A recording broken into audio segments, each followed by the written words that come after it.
Hi മക്കളെ, Adila anti Noora. ഞാൻ നേരത്തെ ഒരു വീഡിയോ ഇട്ടിരുന്നു. എൻ്റെ മക്കളെ പോലെ ഞാൻ പറഞ്ഞതേ ഉള്ളൂ. ഞാൻ പറഞ്ഞത് മക്കളെ, എൻ്റെ മക്കളെ പോലെ പറഞ്ഞതാ. കാരണം നിങ്ങൾ ആണും പെണ്ണും അല്ലാത്തത് ആയതുകൊണ്ട് ഞാൻ പറഞ്ഞു പോയത്. രണ്ട് സ്ത്രീകൾ, നിങ്ങൾ മനസ്സ് അലിവുള്ളവർക്ക് മാത്രമേ ഇങ്ങനെയൊക്കെ പറയാൻ പറ്റുകയുള്ളൂ മോളെ. നിങ്ങളുടെ ലൈവ് നിങ്ങളുടെ മാത്രം. മാതാപിതാക്കൾ നിങ്ങളുടെ ലൈവ് കണ്ടുകൊണ്ട് ഇരിക്കുന്നു. മക്കൾ തെറ്റിലേക്ക് തിരിഞ്ഞാൽ മാതാവിൻ്റെയും പിതാവിൻ്റെയും കുറ്റപ്പെടുത്തലുകൾ ഒരുപാട് ഉണ്ടാകും. അത് അറിയാമല്ലോ. അത് എന്തിന് വേണ്ടിയാണ്? നിങ്ങൾ നന്നാകാൻ വേണ്ടിയാണ് നിങ്ങൾക്ക് പറഞ്ഞു തരുന്നത്.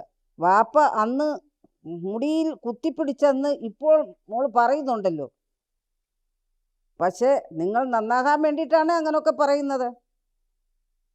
വേറെ ഏതെങ്കിലും സ്ഥലമൊക്കെ ആയിരുന്നെങ്കിൽ, നമ്മുടെ ഉത്തർപ്രദേശോ തമിഴ്നാടോ ഒക്കെ ആയിരുന്നെങ്കിൽ കണ്ടിട്ടുണ്ടല്ലോ. നമ്മുടെ കേരളത്തിൽ കുറച്ച് വിവരം കൂടിപ്പോയി. അതാണ് ഇങ്ങനെയൊക്കെ നടക്കുന്നത്.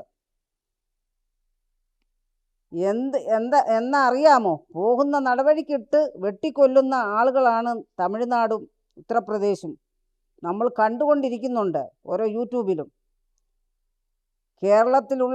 കേരളവുമായിട്ടുള്ള വ്യത്യാസം അതാണ്. നമ്മുടെ കേരളക്കാർക്ക് കുറച്ച് വിവരം കൂടിപ്പോയി. കേരളക്കാർക്ക് അതാണ് വ്യത്യാസം. നിർത്തട്ടെ. നിങ്ങളുടെ ഇപ്പോഴത്തെ ചോരത്തുടുപ്പിന് ഇതെല്ലാം തോന്നും. നിർത്തട്ടെ. ആദില, നൂറ, ബിഗ് ബോസ് താരം.